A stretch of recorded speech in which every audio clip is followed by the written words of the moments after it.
But first tonight at 6, the widow of a man shot by Madison police says she called 911 for an ambulance, not for the officers who would later shoot her husband.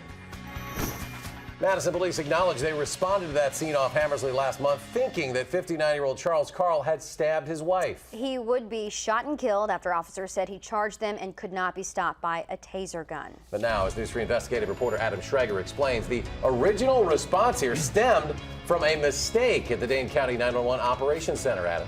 Every time someone calls 911 in Dane County, there's what's called a call taker. That's the person you speak with.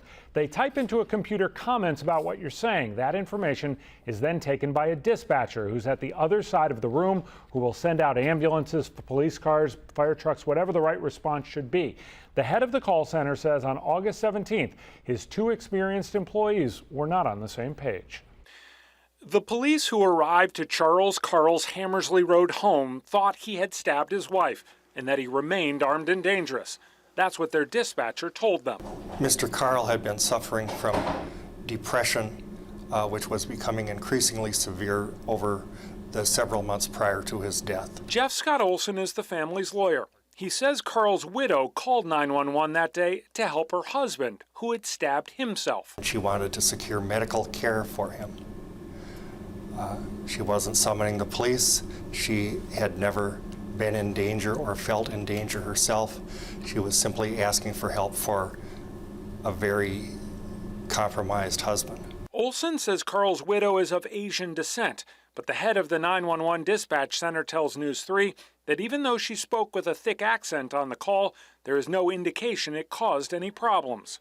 She does speak with a discernible accent, but when she was here in my office, I could understand every single thing she said. So what was lost in translation occurred in the dispatch center between call taker and dispatcher, and mistakenly sent officers into a situation without proper information. Within the foreseeable future, we'll all be able to listen to the 911 dispatch tape, and then we'll know who said what to whom.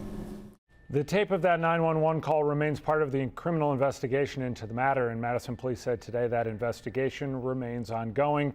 When that ends, it will be made public. Okay, so is at least the family in agreement with police on how things happened or transpired once the police officers arrived there? No, not at all. Actually, Olson said that the family's interpretation of what happened afterwards is dramatically different than what police originally reported, but then no decision is going to be made regarding a lawsuit until all of the information from the investigation is accessible. All right, we'll be watching. Thanks, Adam. Thank you.